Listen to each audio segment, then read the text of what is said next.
जगन्नाथ रथ यात्रा, पुरी मंदिर के 25 चमत्कार और रहस्य।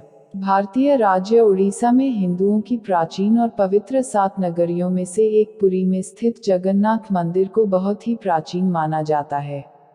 यहाँ पर प्रतिवर्ष आषाढ़ माह के शुक्ल पक्ष की दूज से 9 रथ यात्रा प्रारंभ होती है, जिसमें शामिल होने के लिए देश विदेश से लाखों भक्त आते हैं। कब बना था यह मंदिर? इस मंदिर को सतयुग के राजा इंद्रद्युम्न ने बनवाया था। समय समय पर इस मंदिर का जीर्णोद्धार होता रहा। इस मंदिर का सबसे पहला प्रमाण महाभारत के वन पर्व में मिलता है। वर्तमान में जो मंदिर है वह 7वीं सदी में बनवाया था। हालांकि इस मंदिर का निर्माण ईसा पूर्व 2 में भी हुआ था। यहाँ स्थित मंदिर 3 बार टूट चुका है। 1174 ईस्वी में ओडिशा शासक अनंग भीमदेव ने इसका जीर्णोद्धार करवाया था। मुख्य मंदिर के आसपास लगभग 30 छोटे बड़े मंदिर स्थापित हैं। 2. नीलमाधव। ब्रह्म और स्कंद पुराण के अनुसार यहाँ भगवान विष्णु पुरुषोत्तम नीलमाधव के रूप में अवतरित हुए और सबर जनजाति के परम पूज्य देवता बन गए। ज्येष्ठ पूर्णिमा से आषाढ़ पूर्णिमा तक सबर जाति के दैतापति जगन्नाथ जी की सारी रीतियां करते हैं। 3. श्रीहरि विष्णु पूजे गए श्री राम के रूप में। पुरुषोत्तम हरि को यहाँ भगवान राम का रूप माना गया है। रामायण के उत्तराखंड के अनुसार भगवान राम ने रावण के भाई विभीषण को अपने इक्ष्वाकु वंश के कुल देवता भगवान जगन्नाथ की आराधना करने को कहा। आज भी पुरी के श्री मंदिर में विभीषण वंदापना की परंपरा कायम है। 4. श्री कृष्ण बने जग के नाथ जगन्नाथ। बाद में नीलमाथ को श्रीहरि विष्णु के 8वें अवतार श्री कृष्ण के रूप में पूजा जाने लगा। साथ ही उनके बड़े भाई बलभद्र और बहन सुभद्रा को भी पूजा जाने लगा। इसके पीछे भी एक कथा है। 5. सभी दिशाओं से रक्षा होती है इस क्षेत्र की। स्कंद पुराण के अनुसार पुरी एक दक्षिणवर्ती शंख की तरह है और यह 5 कोस यानी 16 किलोमीटर क्षेत्र में फैला है।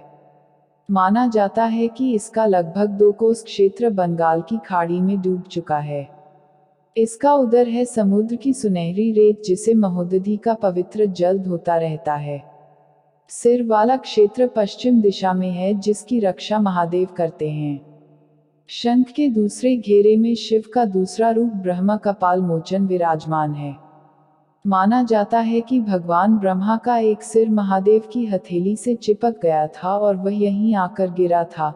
तभी से यहाँ पर महादेव की ब्रह्म रूप में पूजा करते हैं। शंख के तीसरे वृत्त में मां विमला और नाभि स्थल में भगवान जगन्नाथ रथ सिंहासन पर विराजमान है। समुद्र की ओर से रामदूत हनुमान जी इस क्षेत्र की रक्षा करते हैं। 6. मंदिर में अधूरी मूर्तियां। यह एकमात्र ऐसा मंदिर है जहां पर श्री कृष्ण, बलराम और सुभद्रा की अधूरी मूर्तियां विराजमान हैं, और वह भी लकड़ी की। हर वर्ष मूर्तियां बदल दी जाती है। मूर्तियों के अधूरे बनने और लकड़ी के बनाने की पीछे एक लंबी कथा है, जो राजा इंद्रद्युम्न और उनकी पत्नी गुंडीचा से जुड़ी हुई है। 7. हवा के विपरीत लहराता ध्वज। श्री जगन्नाथ मंदिर के ऊपर स्थापित लाल ध्वज सदैव हवा के विपरीत दिशा में लहराता है। ऐसा किस कारण होता है यह तो वैज्ञानिक ही बता सकते हैं, लेकिन यह निश्चित ही आश्चर्यजनक बात है। प्रतिदिन सायंकाल मंदिर के ऊपर स्थापित ध्वज को मानव द्वारा उल्टा चढ़कर बदला जाता है। ध्वज भी इतना भव्य है कि जब यह लहराता है तो इसे सब देखते ही रह जाते हैं। ध्वज पर शिव का चंद्र बना हुआ है। 8. गुंबद की छाया नहीं बनती। मंदिर के पास खड़े रहकर इसका गुंबद देख पाना असंभव है। मुख्य गुंबद की छाया दिन के किसी भी समय अदृश्य ही रहती है। 9. भारत का सबसे भव्य मंदिर। यह भारत का सबसे भव्य और ऊंचा मंदिर है। यह मंदिर 4 लाख वर्ग फुट में क्षेत्र में फैला है और इसकी ऊंचाई लगभग 214 फुट है। 10. चमत्कारिक सुदर्शन चक्र। पुरी में किसी भी स्थान से आप मंदिर के शीर्ष पर लगे सुदर्शन चक्र को देखेंगे तो वह आपको सदैव अपने सामने ही लगा दिखेगा। इसे नीलचक्र भी कहते हैं। यह अष्टधातु से निर्मित है और अति पावन और पवित्र माना जाता है। 11. हवा की दिशा, सामान्य दिनों के समय हवा समुद्र से जमीन की तरफ आती है और शाम के दौरान इसके विपरीत, लेकिन पुरी में इसका उल्टा होता है। अधिकतर समुद्री तटों पर आमतौर पर हवा समुद्र से जमीन की ओर आती है, लेकिन यहाँ हवा जमीन से समुद्र की ओर जाती है। 12. गुंबद के ऊपर नहीं उड़ते पक्षी। मंदिर के ऊपर गुंबद के आसपास अब तक कोई पक्षी उड़ता हुआ नहीं देखा गया। इसके ऊपर से विमान नहीं उड़ाया जा सकता। मंदिर के शिखर के पास पक्षी उड़ते नजर नहीं आते, जबकि देखा गया है कि भारत के अधिकतर मंदिरों के गुंबदों पर पक्षी बैठ जाते हैं या आसपास उड़ते हुए नजर आते हैं। हालांकि कि यह भी कहा गया है कि जिस भी दिन ऐसी घटना घटेगी समझना अशुभ समय प्रारंभ हो गया है। 13. दुनिया का सबसे बड़ा रसोई घर। 500 रसोइये 300 सहयोगियों के साथ बनाते हैं भगवान जगन्नाथ जी का प्रसाद।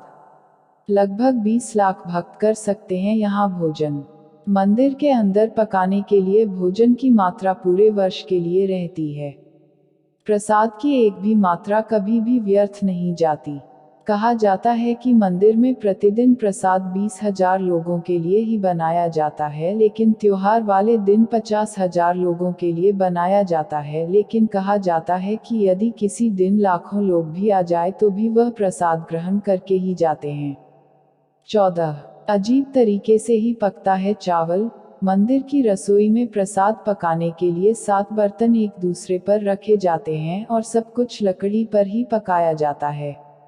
इस प्रक्रिया में शीर्ष बर्तन में सामग्री पहले पकती है, फिर क्रमशः नीचे की तरफ एक के बाद एक पकती जाती है, अर्थात सबसे ऊपर रखे बर्तन का खाना पहले पक जाता है न चमत्कार। 15. समुद्र की ध्वनि। मंदिर के सिंहद्वार में पहला कदम प्रवेश करने पर ही मंदिर के अंदर से आप सागर द्वारा निर्मित किसी भी ध्वनि को नहीं सुन सकते। आप मंदिर के बाहर से एक ही कदम को पार करें, तब आप इसे सुन सकते हैं। इसे शाम को स्पष्ट रूप से अनुभव किया जा सकता है। 16. बाहर की दुर्गंध भी नहीं आती भीतर। इसी तरह मंदिर के बाहर स्वर्ग द्वार है, जहां पर मोक्ष प्राप्ति के लिए शव जलाए जाते हैं, लेकिन जब आप मंदिर से बाहर निकलेंगे तभी आपको लाशों के जलने की गंध महसूस होगी। 17. रूप बदलती मूर्ति। यहाँ श्री कृष्ण को जगन्नाथ कहते हैं। जगन्नाथ के साथ उनके भाई बलभद्र, बलराम और बहन सुभद्रा विराजमान हैं।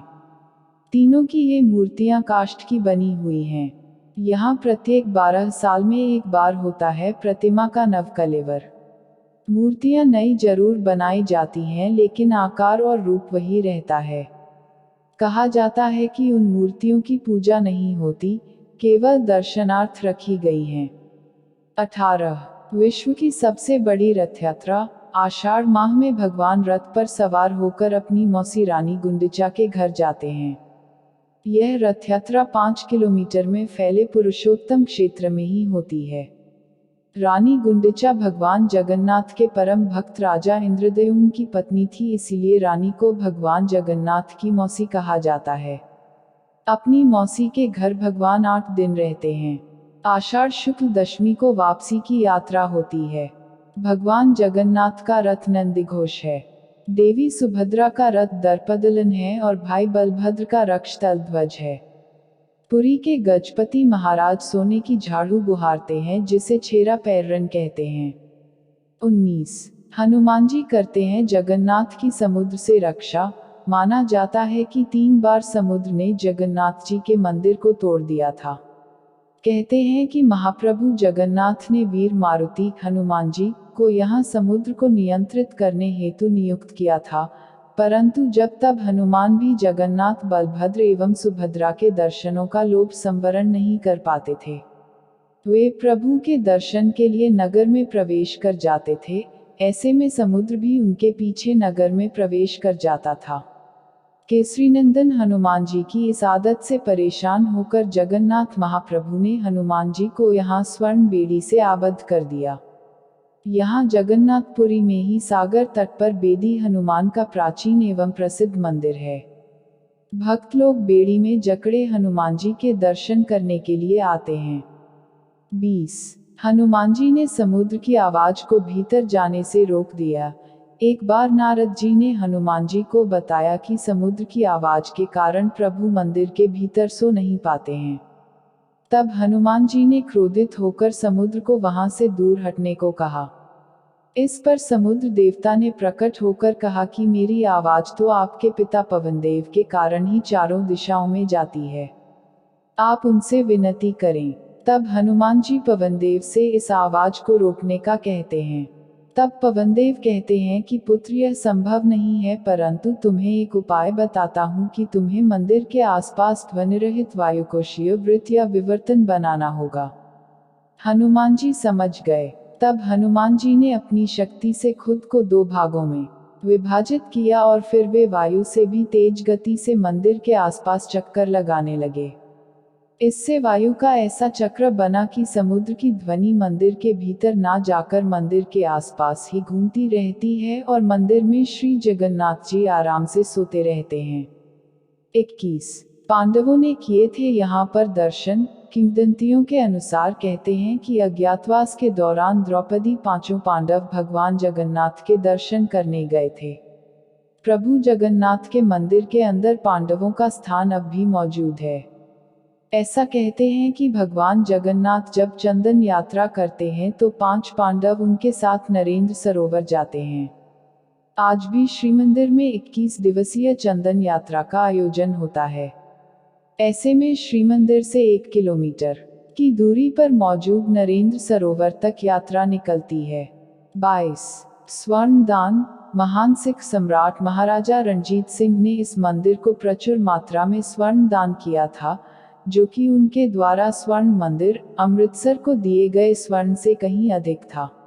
23 ईसा मसीह भी यहाँ आए थे प्रभु के दर्शन करने। कुछ किताबों में और जनश्रुतियों से यह पता चलता है कि ईसा मसीह सिल्क रूट से होते हुए जब कश्मीर आए थे तब पुनः बैथलेहम जाते वक्त उन्होंने भगवान जगन्नाथ के दर्शन किए थे। आदिशंकराचार्य ने भी यहाँ की यात्रा की थी और यहाँ पर उन्होंने 4 मठों में से एक गोवर्धन मठ की स्थापना की थी। 24 गैर हिंदू का प्रवेश निषेध। इस मंदिर में गैर भारतीय धर्म के लोगों का प्रवेश प्रतिबंधित है। माना जाता है कि ये प्रतिबंध कई विदेशियों द्वारा मंदिर और निकटवर्ती क्षेत्रों में घुसपैठ और हमलों के कारण लगाए गए हैं। पूर्व में मंदिर को क्षति पहुंचाने के प्रयास किए जाते रहे हैं। 25 मंदिर के रहस्य। कहते हैं कि मंदिर के एक नहीं हजारों रहस्य है। यहाँ कई रहस्यमयी किताबें, ग्रंथों के साथ ही खजाने भी रखे हुए होने की बात कही जाती है। एक ऐसा भी समय था जबकि सैकड़ों वर्षों के लिए मंदिर रेत में दब गया था और भविष्यवाणी है कि आने वाले समय में भी ऐसा होने वाला है।